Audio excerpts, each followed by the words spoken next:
Oh my God! President is behind me!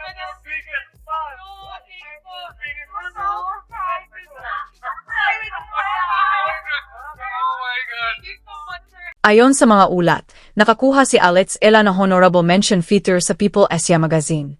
At kahit mukhang maliit lang itong balita kung ikukumpara sa mga Grand Slam upset at 4th round run sa Wimbledon, bahagi pala ito na mas malaking pattern na unti-unting nabubuo sa loob na ilang taon na. Isa siyang Filipina atlete na patuloy na nagpapakita sa mga silid na kadalasan ay hindi pinapapasok ang mga Pilipinong atleta. At ngayong araw, susuriin natin ang bawat parangal, bawat pagbanggit, bawat cover na magazine na naipon sa paligid ng kanyang pangalan, at kung bakit dumarami ang mga taong tumatawag sa kanya bilang pinakamalaking nangyari sa Philippine sports mula noong panahon ni Manny Pacquiao. Two separate resolutions were filed at the Senate and the House of Representatives to commend and honor Filipino tennis sensation Alex Ayala. These are for Ayala's historic performance at the 2026 Wimbledon Championships. The Senate resolution recognizes Ayala for becoming the first Filipino to reach the round of 16. Simulan natin sa People Asia dahil hindi ito ang unang beses na binalikan na magazine si Ella. Naglabas ng sunod-sunod na feature ang People Asia tungkol kay Ella sa buong Wimbledon 2026 campaign niya, mula sa kanyang opening win laban kay Zarsua hanggang sa kanyang kahangahangang third round upset laban sa defending champion na si Iga Swiatek. Hindi Ega, ito ang tamang pangalan batay sa mga balita.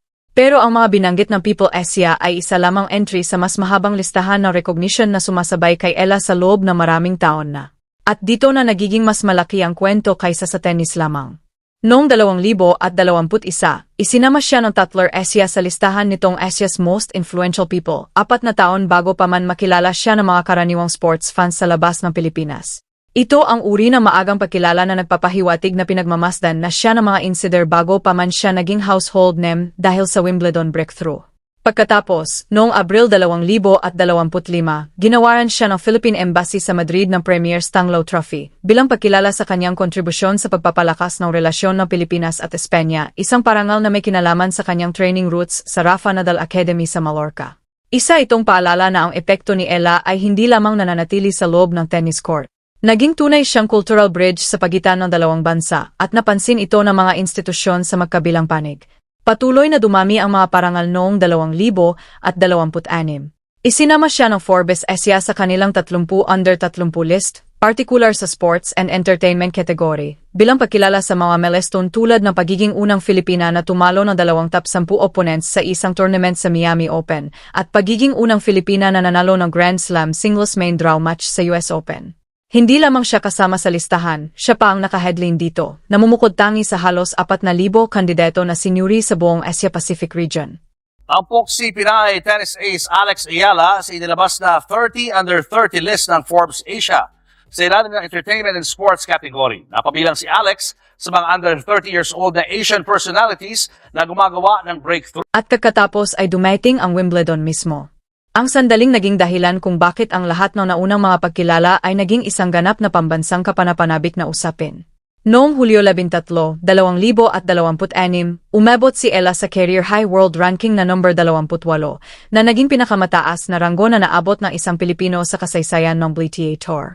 Naging unang Filipina siyang pumasok sa top 30 sa singles, ang unang may mga panalo laban sa top 10 opponents, ang unang umabot sa 4th round ng isang major, at ang unang umabot sa isang WTA final sa Open era.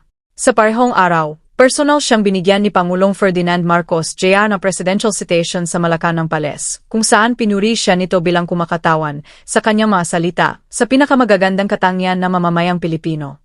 8 beses din siyang narangalan ng Philippine Sports Writers Association sa kabuuan na kanyang karera, mula pa noong 2019, kinikilala taon-taon dahil sa kanyang natatanging tagumpay sa tennis. 8 parangal mula sa isang asosasyon sa loob ng 7 taon ay hindi lamang isang panandaliang sikat. Ito ay patunay na matibay na estruktura kung paano siya tinitingnan ng Philippine sports media. Gayon, dito na tayo dadating sa paghahambing na kumakalat sa mga Filipino sports circles sa loob na ilang buwan na, at hindi ito exaggeration. Tinatawag na ng mga tao si Alex Ella na pinakamalaking Filipino athlete mula kanong Manny Pacquiao. Isipin mo kung ano ang ibig sabihin nito. Hindi lang basta nanalo si Pacquiao sa mga laban, pinatigil niya ang buong bansa sa kanilang ginagawa. Nawawalan ng tao ang mga kalye.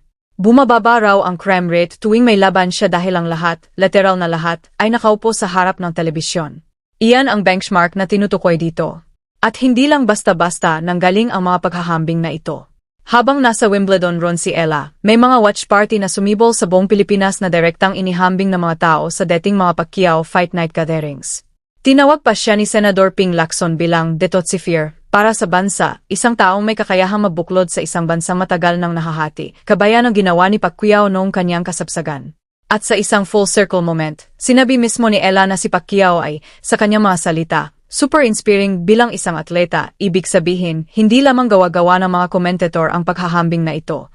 Isa itong lineage na kinikilala niya mismo. Ang lalong kahanga-hanga rito ay ang sport kung saan niya ito ginagawa.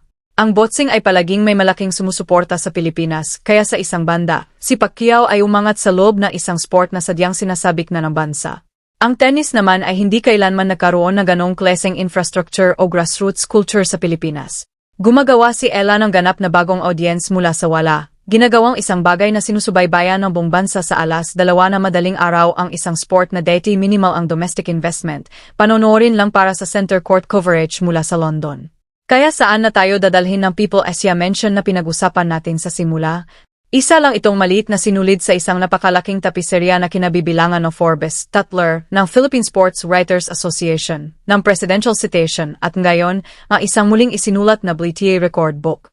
Bawat bagong pagbanggit ay nagdaragdag ng lehitimasyon sa susunod. At sa puntong ito, mahirap nang makahanap ng isang malaking recognition list sa Pilipinas sa nakaraang 5 taon na hindi nagbigay daan para sa kanyang pangalan. Ang mas malaking tanong ngayon ay kung ito ba ay pick na o floor pa lamang. Sa edad na 21, na patuloy pang umakyat ang career high ranking at may Grand Slam 4th round run na naibalik na, mukhang si Ella ay hindi tila isang taong dumating na. Mas mukha siyang isang taong bago pa lang magsisimula. Kung ang mga magazine mention, ang Forbes lists at ang presidential honors ay napakabilis ng natitipon bago pa man siya makapasok sa top 20, nagiging kapanapanabik ang tanong kung ano pa kaya ang mangyayari sa kanyang 20s sa tour. Bago tayo magtapos, gusto ko munang marinig ang inyong opinyon dito. Sa tingin ninyo, patas ba ang paghahambing kay Manny Pacquiao o masyado pa bang maaga para isama siya sa usaping yon dahil sa kung gaano kaiba ang boxing at tennis bilang sports at kultura? May mga nanonood na sa kanya mula pa noong Junior Grand Slam days noong 2022. May iba namang bagong sumabak lamang ngayong buwan dahil sa Wimbledon. At sa tingin ko, mahalaga ang parehong perspektibo dito. Mag-iwan ng comment kung saan kayo nakatayo dahil ang mga thread na ito ay palaging nagiging isa sa pinaka-interesanteng debate sa channel na ito at gusto ko talagang makita ang saklaw ng mga opinyon bago natin i-cover kung ano pa ang susunod niyang gagawin. Iyan ang kasalukuyang kalabayan ni Alex Elangayon. Isang lumalaking peder na pagkilala na umaabot mula sa mga regional magazine hanggang sa Malacanang Palace at isang paghahambing sa pinakakilalang atleta ng bansa na hindi na parang labis na exaggeration.